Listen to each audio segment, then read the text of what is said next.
స్వచ్ఛత అంటే నందిని. నందిని పాలు మరియు పెరుగు. నమస్కారం. సుమన్ టీవీ ప్రేక్షకులందరికీ శ్రీ విశ్వవసునామ సంవత్సర ఉగాది పండుగ శుభాకాంక్షలు. నమస్తే అమ్మా. నమస్తే అమ్మా, అందరికీ కూడా విశ్వావసు ఉగాది శుభాకాంక్షలు. మీకు కూడా అమ్మా. సంవత్సరాది శుభాకాంక్షలు. ఎస్. సో తెలుగువారి సంవత్సరాది ఉగాది పంచాంగ శ్రవణం కోసం అయితే బీభత్సంగా వెయిట్ చేస్తూ ఉంటాం. అందులో ఈసారి మాత్రం కొన్ని రాసుల వారికి బాగుంది బాగాలేదని ఫుల్ హడావుడి టెన్షన్. ఏసారి అలాగే చెప్తారమ్మా, ఎప్పుడైనా అంతే. ఈసారే కదా, ఎప్పుడైనా ఒకళ్ళకి బాగుంటుంది, ఒకళ్ళకి బాగుండదు. ఏసీ వేస్తే ఆస్తమా రోగికి బాధగా అనిపిస్తుంది, దేని వాళ్ళకి బాగున్నట్టు అనిపిస్తుంది. అబ్బా, ఎంత సింపుల్ గా చెప్పేశారమ్మా అసలు. అంతే కదా అమ్మ. మరి మీరు ఎప్పుడైనా చెక్ చేసుకుంటారా? Do you believe in all that? వ్యయం ఎంతుంది, ఆదాయం ఎంతుంది సీక్రెట్ గా? లేదమ్మా, యు డోంట్. ఎందుకంటే డూ ద బెస్ట్. ఒకవేళ నాకు మంచి జరిగేది ఉందనుకో, I will lose my thrill. చెడు జరుగుతుందని ఉందనుకో, జరుగుతుందో లేదో తెలియదు కానీ వాటి నుంచి ఏడుస్తూ కూర్చుంటా. ఎందుకు వచ్చింది? జరిగేది జరుగుతుంది, దేవుణ్ణి నమ్ముతాం. జనరల్ గా అయితే వింటాం, ఎందుకంటే పంచాంగ శ్రవణం తప్పనిసరిగా చెయ్యాలి అని ఉగాది యొక్క విధుల్లో ఒకటి కనుక తప్పనిసరిగా వింటాము. విన్న దాన్ని ఎందుకు ఎంతవరకు మనకు ఉపయోగపడుతుందో అంతవరకే ఉంచుకోవాలి. కానీ ఏం జరుగుతుందో, ఆదాయం ఎంత, కందాయం ఎంత అంటే జనరల్గా మామూలుగా ఉంటుంది. ఈ సంవత్సరంలో ఆదాయం పెట్టుకొని అదాన్ని, ఈ సంవత్సరం ఆదాయం తక్కువ ఖర్చు ఎక్కువ అని ఉందనుకో. ఉదాహరణకి అంటే కొంచెం ఆదాయం తక్కువగా ఉంది, ఖర్చు ఎక్కువగా ఉంది కనుక ఫంక్షన్స్ అవి పెద్దగా పెట్టుకోకుండా ఉందాము, కన్నాళ్ళు ఆగుదాం, అంతవరకే. అంతకు మించింది ఏం లేదు. సో సీక్రెట్స్ బిహైండ్ ఉగాది అసలు ఎందుకు వచ్చింది, ఎలా వచ్చింది, పేర్లు ఎందుకు వచ్చాయి, ఉగాది రోజు తప్పనిసరిగా మనం చేయాల్సిన పనులు ఏంటి, ఈ డేని మనం అసలు 31 డిసెంబర్ కాకుండా ఈ డేని మనం ఎట్లా వెల్కమ్ చేయాలి తెలుసుకుందామా? అమ్మా, వసంత ఋతువులో చైత్రమాసంలో శుక్లపక్షంలో మొదటి తిథి రోజున సూర్యోదయ సమయానికి బ్రహ్మగారు సృష్టి చేసి ఇవాల్టి నుంచి కొత్త సృష్టి ప్రారంభం అని చెప్పాడట. అది చైత్రే మాసే జగద్బ్రహ్మ ససత్య ప్రథమే అని చెప్పి దాని గురించి చెప్తారు. అంటే ఇది సృష్టి మొదలు అని చెప్పినటువంటి రోజు కనుక, ప్రారంభం గనక మనం చేసుకునే ఉగాది ఏమిటి అంటే ఈ భూమికి పుట్టినరోజు పండగ. భూమికే నిజంగా కదమ్మా. అంతే కదా. అసలు అన్ని మనం చూస్తున్నాం రోజు, మనకు తెలియకుండానే డ్రై లీవ్స్ అయిపోయి అప్పుడే కొత్త చిగుర్లు వచ్చి కొత్త ఆకులు వచ్చి అంత ఫ్రెష్ గా అనిపిస్తుంది, గ్రీనరీగా. మనకి భాగ్యనగరంలో ట్రాఫిక్ వల్ల దుమ్ము పడినటువంటి చెట్లు కూడా చిగుళ్ళ మీద ఇంకా దుమ్ము పేరుకోదు గనక నవనవలాడుతూ చిగుళ్ళు కనపడతాయి, పాతాకులు ఎట్లా ఉన్నా. ఇది సృష్టికి పుట్టినరోజు, భూదేవికి పుట్టినరోజుగా దీన్ని మనం చెప్పుకోవాలి. మనకి తల్లి గనక ఆ తల్లి పుట్టినరోజును మనం కూడా వైభవంగా చేసుకుంటాం. ఇది సంగతి. ఉగాదికి ఎలా చేసుకోవాలంటారు? ధర్మశాస్త్ర గ్రంథాల్లో చెప్పింది ఏంటంటే, మనం ఏ పండక్కైనా మనం చేసుకునేది అంటే అభ్యంగన స్నానం శుభ సూచకం. నువ్వుల నూనె పెట్టుకుని, నలుగు పెట్టుకుని, అప్పుడు తల రుద్దుకోవడం అంటాం. అంటే షాంపూ కావచ్చు. ఈ రోజుల్లో పూర్వం అయితే షీకాయి, కుంకుడుకాయి వాటిలతో. మరి పంజాబీలు దేంతో రుద్దుకుంటారో తెలుసా మీకు? పుల్ల పెరుగులో, శనగపిండిలో పుల్ల పెరుగు వేసి దాన్ని తయారు చేసి దాన్ని తలకు పెట్టుకుని రుద్దుకుంటారు. అది వాళ్ళ జుట్టు నిగనిగలాడుతూ ఎక్కువ కాలం ఉండడానికి కలిగినటువంటి రహస్యం. పెరుగు ఓకే, శనగపిండి పెట్టుకోవచ్చు అమ్మ తలకి. శనగపిండి పెరుగు కలిపి దాంతో రుద్దుకుంటారు. చిన్నపిల్లలకి చేస్తాం కదమ్మా. చిన్నపిల్లలకి మనం కుంకుడుకాయలు షాంపూలు పెడతామా? వాళ్ళ తలకి తలంటేటప్పుడు ఒంటికి నూనె రాచి అంతా చేసి తలకి ఏం పెడతాం? సున్నిపిండే పెట్టి తల రుద్దుతాం. జుట్టు మెత్తగా ఎంత స్మూత్ గా పట్టులాగా ఉంటుంది. అదే కదా. అలాగేదో ఒకటి మీరు దేంతో చేసుకుంటారో దాన్ని అభ్యంగన స్నానం చేయడం ప్రధానమైంది. ఎందుకంటే మామూలుగా స్నానం చేసిన దానికన్నా నూనె రాచి నలుగు పెట్టుకుంటే అంతకు ముందు ఉన్నటువంటి మట్టి పోతుంది, తేడా తెలుస్తుంది కదా మనకి. అలాగా ఆ పాత సంవత్సరం తాలూకు వాసనలన్నీ వదిలేస్తాం అభ్యంగన స్నానంలో. వదిలేసిన తర్వాత కొత్త బట్టలు కట్టుకుంటారు. కొత్త బట్టలు కట్టుకుని దేవుడికి దండం పెట్టుకుని ఉగాది పచ్చడి తిని దేవాలయానికి వెళ్ళి వచ్చి పిండి వంటలతో భోంచేసి తర్వాత ఆలయంలో కానీ ఒక చోట 10 మంది చేరి కానీ పంచాంగ శ్రవణం చేయాలి. అమ్మా. ఒకరు పంచాంగ పఠనం చేస్తారు, మిగిలినటువంటి వాళ్ళు శ్రవణం చేస్తారు. ఇవి ఇంతవరకు మనం అటు ఇటుగా చేస్తున్నాం. కానీ వదిలేసింది ఒకటి ఉంది, ఇంటి మీద ధ్వజారోహణం అని ఒకటి. ఓ ధ్వజారోహణం అంటే ఇంటి మీద జెండా ఎగరేయడం.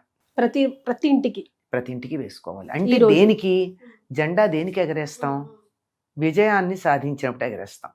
మనకు కూడా ఉంది కదండి, దేశ నాయకులు అటువంటి వారు ఎవరైనా పోయినప్పుడు విషాదంగా ఉంటే ఏం చేస్తున్నాం? జెండాని దింపుతాం. మనం ఉత్సాహంగా ఉంటే దేశానికి స్వాతంత్రం వచ్చింది అంటే ఏం చేస్తున్నాం? జెండా ఎగరేస్తున్నాం. అందుకని మనం క్రితం సంవత్సరం చాలా బాగా మన జీవితాన్ని గడిపాము, ఇక ముందు కూడా అలా విజయవంతంగా గడుపుతాము అనడానికి సంకేతంగా ఇంటి మీద కాషాయ రంగే వేసుకుంటూ ఉంటారు సాధారణంగా. దాని మీద ఎవరికి నచ్చినటువంటి దైవం యొక్క చిత్రం వాళ్ళు, హనుమంతుడు కావచ్చు, గరుత్మంతుడు కావచ్చు, నంది కావచ్చు, ఏదైనా సరే జెండా ఆధ్యాత్మికతని సూచిస్తూ మమ్మల్ని ముందుకు నడిపించేటటువంటి దైవం అని చెప్పడానికి సంకేతంగా ఒక జెండా ఎగరవేయడం అన్నది ఉండేది. ధర్మశాస్త్ర గ్రంథాల్లో ఉంది, ఇప్పటికీ దేవాలయాల్లో చేస్తారు. సంప్రదాయంగా ఉన్న దేవాలయాలమ్మ. కొత్తగా పుట్టుకొచ్చిన వాటిల్లో అసలు వాళ్ళకి ఏమీ తెలియని కూడా తెలియట్లా, అక్కడ ఎగరవేయడం జరుగుతుంది. ఇది ఈ 7 అంశాలు తప్పనిసరిగా ఉగాది నాడు చేస్తాం. షడ్రుచుల సంగతి అదే ఉగాది పచ్చడి అన్నాం కదా, ఉగాది పచ్చడిలో 6 రుచులు ఉన్నాయి. ఈ 6 రుచులు ఎందుకంటే జీవితంలో ఉండేటటువంటి 6 రకాలైన భావాలు, వీటన్నిటిని సమానంగా స్వీకరించాలి.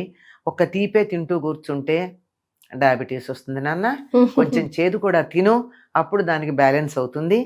చేదు తిన్నాక తీపి యొక్క రుచి నీకు బాగా తెలుస్తుంది. అంతే కదమ్మా, ఒక రుచి లేకపోతే ఇంకో రుచికి అర్థమే లేదు తెలియదు మనకి. కొంచెం సేపు తీపి తిన్నాక ఏం చేస్తాం మనం? ఇంత అయినా మళ్ళీ ఏదైనా కారం తింటాం.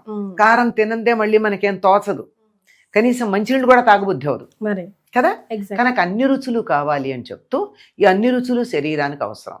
ఇది కానీ మనం ఇప్పుడు అలవాటు చేయకపోతే రేపు పొద్దునే కాకరకాయ కూర తినను అంటాడు. ఆరోగ్యం ఏమవ్వాలి? ఇది చేదుగా ఉంది, నా వల్ల కాదు, తీపే వేసి పెట్టమంటాడు. పెరుగన్నంలో కూడా పంచదార వేయి అని అడుగుతారు పిల్లలు. అలా గనక అయితే ఆరోగ్యానికి వాళ్ళ ఆరోగ్యం దెబ్బతింటుంది కదా. అన్ని రుచులు అలవాటు చేస్తారు. పైగా విశేషం ఏమిటంటే, ఈ కొత్త సంవత్సరంలో ఇప్పుడే ఈ పదార్థాలన్నీ వాడకం మొదలు పెడతాం మనం. ముఖ్యంగా మామిడికాయలు అవి కదమ్మా, చింతపండు, చింతకాయ, ఫర్ దట్ మ్యాటర్ అన్నీ కూడా.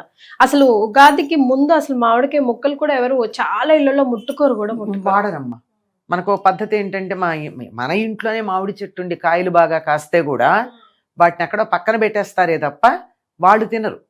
వాళ్ళు తినాలంటే ఉగాది అయ్యాకే కొత్త చింతపండు, కొత్త బెల్లం, తర్వాత మామిడికాయలు, ఇవి కొత్తగా ఇవాళే మొదలు పెడతారు. ఇవి మిగిలినటువంటి ఈ 3 కాకుండా ఇంకో 3 రుచులు మనకు కావాలి. ఇవి 3 రుచులు అయినాయి. ఒకటి తీపి బెల్లం, ఉప్పు, మామూలు ఉప్పు కాకుండా సాధారణంగా సైంధవ లవణం వాడేవాళ్ళు, కనీసం ఇప్పుడు సీ సాల్ట్ అన్నా వాడదాం, అంతేగాని మళ్ళీ సైంధవ వచ్చేసామమ్మ మేము కూడా. అంతేనా? ఆర్గానిక్ వచ్చేసారు కదా.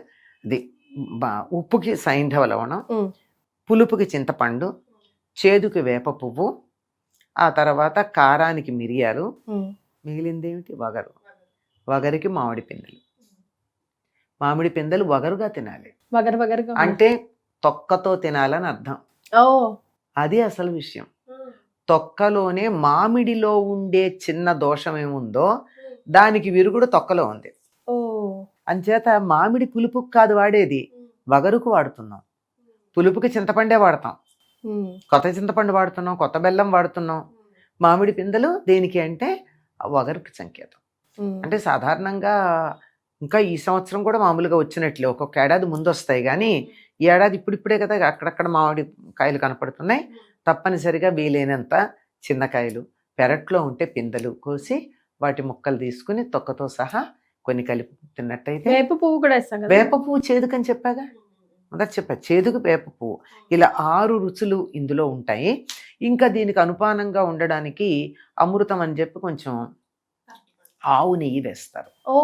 ఆవు నెయ్యి ఉగాది కొంతమంది వేస్తారు. ఇక తర్వాత మీ ఇష్టం అమ్మా. ద్రాక్ష పళ్ళు వేసేవాళ్ళు, ఎండు ద్రాక్షలు వేసేవాళ్ళు, జీడిపప్పులు, బాదం పప్పులు, తర్వాత చెరుకు ముక్కలు, అరటిపళ్ళ గుజ్జు, ఇలా ఎవరి ఇష్టం వచ్చింది వాళ్ళకి రుచిగా ఉండడం కోసం చేసుకోవడమే తప్ప ప్రధానమైనటువంటివి దేవుడికి నివేదన చేయవలసింది ఇది. ఇది దేవుడికి నివేదన చేసి అందరూ తీసుకుంటాం. నిజానికి చెప్పాలంటే ఉగాది నాడు చేయాల్సింది ఏమిటంటే ఉమ్. నింబ పల్లవ భక్షణం. అంటే అమ్మా నింబ పల్లవం అంటే వేప చిగురు. ఓకే. వేప చిగుళ్ళు ఎర్రగా ఉంటాయి, వాటిని తినాలి పరగడుపున. మనం అవి తినలేక వేప పువ్వు వేసుకుంటున్నాం, అంతేనా? అంతే. నిజానికి 15 రోజుల పాటు ఉగాది నుంచి పరగడుపున వేప చిగుళ్ళు గనక తిన్నట్టయితే జలుబు, దగ్గు, జ్వరము మొదలైనటువంటివి ఏమీ రావు.